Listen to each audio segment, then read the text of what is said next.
Hello students, आज हम chapter 15 का नेक्स्ट टॉपिक करने जा रहे हैं।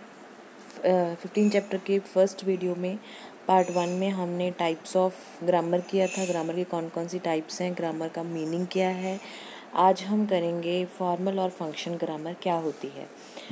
फॉर्मल ग्रामर जो होती है उसको ट्रेडिशनल ग्रामर, पुरानी ग्रामर भी बोला जाता है, जो बहुत टाइम पहले चलती थी, जिसमें कोई चेंज नहीं है, कोई फ्लेक्सिबिलिटी नहीं है।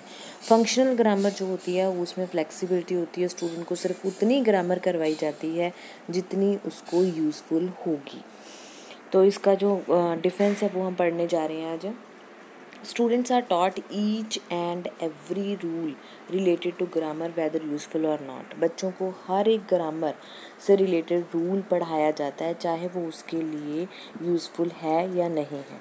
पर फंक्शनल ग्रामर में here students are taught only useful sentence patterns, nothing more than that. इसमें सिर्फ यूज़फुल सेंटेंस पैटर्न्स को पढ़ाया जाता है, इसके अलावा और कुछ नहीं करवाया जाता है।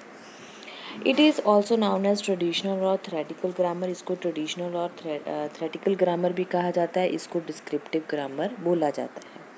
It does not take into account the functional utility. इसमें फंक्शनल यूटिलिटी नहीं होती। Here only functional utility in daily life is taken into account. इसमें सिर्फ फंक्शनल यूटिलिटी को ही लिया जाता है। Rules and forms of grammar are over emphasised. इसमें रूल्स और फॉर्म्स है जो ग्रामर के ओवर एम्फेसाइज्ड, ज़्यादा जोर जो रूल और फॉर्म्स पे दिया जाता है। Only practice and useful aspects are taught. इसमें सिर्फ प्रैक्टिस और यूज़फुल एस्पेक्ट्स है जो वो पढ़ाए जाते हैं। As it emphasises rules and theoretical aspects only. जैसे कि इसमें हमने बताया कि रूल और थ्रेटिकल एस्पेक्ट पढ़ाए जाते हैं। So it is follows deductive approach follow की जाती है। जैसे कि टीचिंग रूल्स को पढ़ाना, डेफिनेशंस पहले बताना, एग्जांपल्स बाद में देना। Being functional in nature this type follows inductive approach. Functional grammar में इंडक्टिव अप्रोच यूज़ की जाती है। इसमें सबसे पहले एग्जाम्पल दी जाती है, उसके बाद रूल और उसकी फॉर्म को जनरलाइज किया जाता है।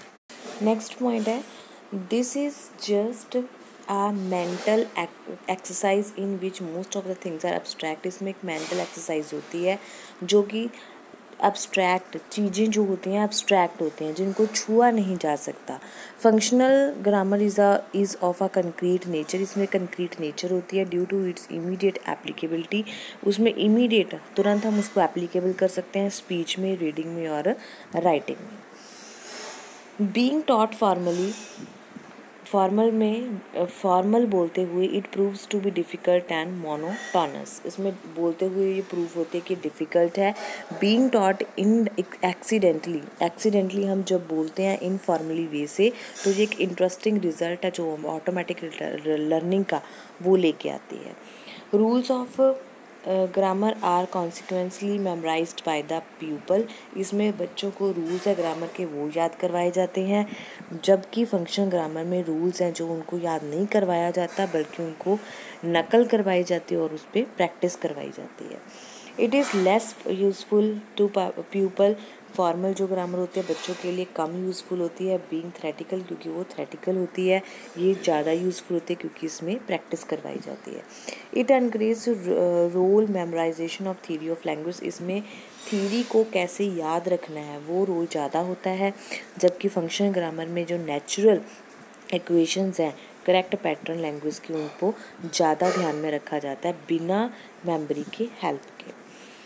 Every teacher can teach it just by cramping rules. Her teacher इसको पढ़ा सकता है।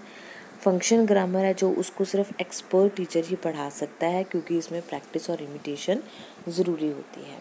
फॉर्मल ग्रामर में as most of the things are just deducted without an utility. इसमें बहुत सारी चीज़ें दिखाई देती हैं जिनकी कोई यूटिलिटी नहीं होती, इनका जो रिज़ल्ट होता है वो पैसिव हो जाता है। बल्कि फंक्शनल ग्रामर में इंडक्टिव अप्रोच यूज़ होने से इसमें play the major role in drawing generalisation, so result is active learning by them. इसमें जो रिजल्ट होता है वो एक्टिव आता है। Being a part of rote memory, most of the rules are forgotten by peoples in the long term. इसमें memory ज़्यादा important है, इसलिए ये इसमें क्या होता है कि बच्चे हैं लॉन्ग रन के लिए इन रूल्स को भूल जाते हैं, जबकि फंक्शन ग्रामर है जो its effect is long lasting due to its frequent use in daily life. Functional grammar जो है उसमें डेली यूज़ होने के कारण इसमें ये प्रॉब्लम नहीं आती। 14 पॉइंट है, it places high burden on peoples mind due to excessive use of memory. इसमें बच्चों के दिमाग पर ज़्यादा बोझ पड़ता है क्योंकि उनको याद रखना पड़ता है। फंक्शन ग्रामर में ऐसा नहीं होता है। As accidental teaching is there, यहाँ पे एक्सीडेंटल रूटीन में होने वाली, मौके पर होने वाली चीज़ें होती हैं। Even people do not know how quickly it became a part of their own language. बच्चों को फंक्शन ग्रामर करते हुए ये नहीं पता चलता कि कैसे उनकी लैंग्वेज का पार्ट बन गया। 15 और लास्ट पॉइंट है, the practice is ignore due to bulky rules and particularities. इसमें प्रैक्टिस को इग्नोर किया जाता है क्योंकि इसमें ज़्यादा रूल है जो वो रूल्स का होता है, बल्कि फंक्शन ग्रामर में प्रैक्टिस जो है ज़्यादा होती है लोग बच्चों के लिए, और प्रैक्टिस है जो वो मैन को परफेक्ट बनाती है। तो ये फॉर्मल और फंक्शन ग्रामर के बीच का डिफरेंस था। This comparison is an evidence why modern experts support teaching of function grammar. इन डिफरेंस को पढ़ने के बाद हमें पता चला कि जो मॉडर्न एक्सपर्ट्स हैं वो फंक्शन ग्रामर को ज़्यादा यूज़फुल क्यों मानते हैं। It has high practical value, the reason being, क्योंकि इसमें बहुत ज़्यादा प्रैक्टिस वैल्यूज़ हैं, इसलिए इसके पीछे यही रीज़न है। But some scholars strongly oppose the use of this approach in Indian classes practically, पर कुछ scholars ऐसे हैं जो इस अप्रोच को इंडियन क्लासेस के लिए सही नहीं मानते। In the words of Dev Singh के वर्ड्स के according, in the mother tongue which we daily speak, mother tongue जो हम रोज़ बोलते हैं सुनते हैं, a deal of grammar is functionally absorbed, उसमें हम फंक्शन ग्रामर के साथ डील कर सकते हैं।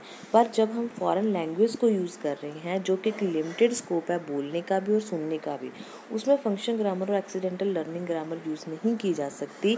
It become essential to study the grammar theoretically, तो यहाँ पे ग्रामर की स्टडी थ्रेटिकली करना ज़रूरी हो जाता है, मतलब कि फॉर्मल लैंग्वेज ज़रूरी हो जाती है। नेक्स्ट टॉपिक है हमारा एडवांटेज ऑफ टीचिंग ग्रामर और teaching grammar as knowledge about language. क्या फ़ायदे हैं ग्रामर को टीच करवाने के, या फिर ग्रामर की टीचिंग की नॉलेज लैंग्वेज के लिए क्यों ज़रूरी है। सबसे पहला कारण है जी, grammar is essential for through knowledge of the nature and theory of the language. Grammar कहते हैं हर एक नॉलेज के लिए और थ्योरी ऑफ लैंग्वेज के लिए ज़रूरी पार्ट है। It gives systematic knowledge of language, grammar हमें लैंग्वेज की सिस्टमेटिक नॉलेज देती है। Language is a logical and complex system is an orderly manner only due to grammar. Language को हम लॉजिकल और कॉम्प्लेक्स सिस्टम के साथ ऑर्डर मैनर में पढ़ते हैं, कब, सिर्फ ग्रामर के through to grammar to language we proceed from concrete to abstract.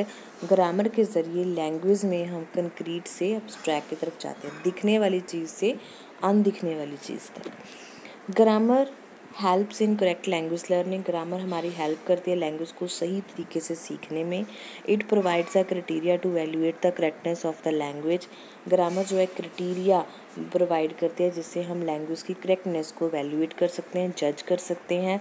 It explains the various structures and basic patterns of English in detail, ये बहुत सारे स्ट्रक्चर्स हैं, सेंटेंस पैटर्न्स हैं, इंग्लिश में इनको डिटेल में एक्सप्लेन करती है। Knowledge of grammar gives logic and reason to clear any doubt और कन्फ्यूज़न। नॉलेज है जो ग्रामर की वो हमें लॉजिक और रीजंस के ज़रिए कोई भी डाउट और कन्फ्यूज़न है उसको क्लियर करती है। It is essential for correct expression in language में जो करेक्ट इंप्रेशंस हैं उसके लिए ग्रामर बहुत ज़रूरी है। गेसिंग on the part of the students is controlled by the knowledge of language.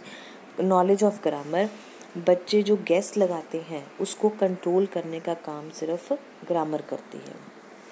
It provide scientific base और टू द लैंग्वेज, ये लैंग्वेज साइंटिफिक बेस है जो वो प्रोवाइड करती है।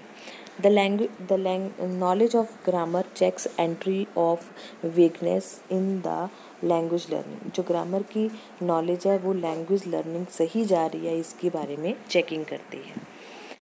All grammatical items must be taught to pupils for complete knowledge of a language because a little knowledge is a dangerous thing. सारी grammatical atoms है जो उनको बच्चों को कम्प्लीटली नॉलेज दी जाती है लैंग्वेज की, क्योंकि थोड़ी लैंग्वेज नॉलेज होती है जो वो एक डेंजरस थिंग होती है. Grammar is like a skeleton to the body of a language. Grammar को एक स्केल्टन माना जाता है लैंग्वेज की बॉडी का. A body can not stand in the absence of skeleton. Body जो है एक स्केल्टन की मदद के बिना खड़ी नहीं हो सकती. इसी तरह लैंग्वेज है जो वो ग्रामर के बिना नहीं चल सकती. इसलिए इसके जो ज़रूरी है ग्रामर की टीचिंग करवाना. नेक्स्ट टॉपिक है जी making grammar meaningful and fun. Grammar को मीनिंगफुल और फ़नी कैसे बनाया जा सकता है ताकि बच्चे ग्रामर को पढ़ते हुए बोर ना हो. Grammar teachers everywhere struggle to keep students engaged and interested while teaching the technical side of language. Her grammar teacher है जो वो अपनी स्ट्रगल करता है कि बच्चों को इंटरेस्टिंग बनाया जाए ताकि वो ग्रामर को सीख सके. ग्रामेटिकल रूल्स में sound existing but its teaching can be interesting only if a teacher adopt various ways to make it meaningful and enjoyable. Grammatical rules हैं जो वो बहुत ही ज़्यादा टफ बताए जाते हैं, बट जो टीचिंग है उसको इंटरेस्टिंग बनाया जाता है अगर टीचर बहुत सारे तरीक़ों से उनको पढ़ाए, मीनिंगफुल और इंजॉयबल तरीक़ों से पढ़ाए. The teacher should make grammar meaningful and fun for the students by taking into consideration the following points.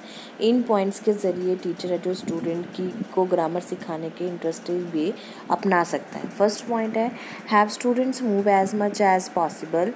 For example, hang black chart paper around the room with a prompt on each poster. Example, write a component sentence using a comma correctly. बच्चों को activity करवानी चाहिए. For example जैसे कि black chart paper है उसको room में लगा देना चाहिए और उस पर जो है कंपाउंड वर्ड्स लिखनी चाहिए कॉमा करेक्टली डाल के.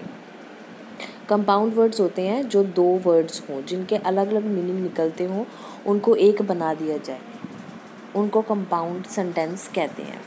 नेक्स्ट पॉइंट है एक्सटेंड योर क्लासरूम. अपनी क्लासरूम को एक्सटेंड करना, बढ़ाना. An easy way is to use sidewalk, chalk, move outside and write. और ईजी वे है जो वो है साइड वॉक, चॉक को यूज़ करना, मूव आउटसाइड एंड राइट और घूम के लिखना. Work on one skill at a time. एक टाइम पे एक स्किल पे काम करना. ज़्यादा स्किल्स पे काम करोगे बच्चे कंफ्यूज हो जाएंगे. Make your lesson relevant to students need. अपना लेसन है जो रेलिवेंट बनाना बच्चों की नीड के अकॉर्डिंग, ज़रूरत के according. Teacher can make use of music for teaching phrases. Teacher है जो म्यूज़िक यूज़ कर सकता है फ्रेसेस को पढ़ाने के लिए. Phrases can be taught by singing. Phrases को सिंगिंग के ज़रिए पढ़ाया जा सकता है and will get fixed in the students mind. और उनके बच्चों के माइंड में फिक्स किया जा सकता है. Use of games by creating a competitive atmosphere can motivate students to give correct answers in the grammar lesson. Games को यूज़ करना क्रिएट करने के लिए कॉम्पिटिटिव एटमॉस्फेयर, ताकि बच्चे करेक्ट आंसर जो है ग्रामर का वो दे सके, मोटिवेट हो सके. Use of inductive and deductive methods of teaching can make teaching of grammar easy and meaningful. Inductive और डिडक्टिव मेथड यूज़ करना टीचिंग के लिए ताकि बच्चों को ईजी और मीनिंगफुल तरीके से पढ़ाया जा सके. नेक्स्ट टॉपिक है जी limitations of teaching grammar. Grammar को टीच करने की लिमिटेशंस क्या होनी चाहिए, क्या क्या चीज़ें ध्यान में रखनी चाहिए कि बच्चे बोर भी ना हो और वो अच्छे से ग्रामर को सीख भी सके. The scholars today prefers the natural teaching learning of language through the use and practice rather than memorizing the grammatical items and rules merely. आजकल जो बच्चे हैं वो किस तरीके से सीखना चाहते हैं लैंग्वेज को, यूज़ और प्रैक्टिस. ये किस ग्रामर में आता है, फंक्शनल ग्रामर में. बल्कि memorising the grammatical items and rule को, आइटम्स को उनको मेमोराइज करना, थीराइज करना, मतलब फॉर्मल जो ग्रामर है वो नहीं चाहते. वो कौन से चाहते हैं, फंक्शनल ग्रामर जिसमें ज़्यादा से ज़्यादा प्रैक्टिस हो सके. Palmer says it's actually hinders the spontaneous learning of a foreign language. It teaches language in a concrete manner while actually language is abstract as emotions expressions are involved. It teach के language को teach करना चाहिए concrete manners में, बल्कि जो language होती है वो अब्स्ट्रैक्ट होती है। अब्स्ट्रैक्ट का मतलब होता है जिन चीज़ों को हम छू नहीं सकते, सिर्फ फील कर सकते हैं, वो अब्स्ट्रैक्ट होते हैं। जैसे कि इमोशंस है, एक्सप्रेशंस है, इन वर्ड्स है, इनमें इन्वॉल्व होते हैं। Thoughts and expressions have no place in grammar. Grammar में थॉट्स और एक्सप्रेशंस का कोई भी स्थान नहीं है। And these are the fundamental things to acquire fluency in the language. और ये जो फंडामेंटल थिंग्स है जिसमें लैंग्वेज की फ्रीक्वेंसी को ज़रूरी होता है। It does not facilitate the fluent speech and the writing ability of the people.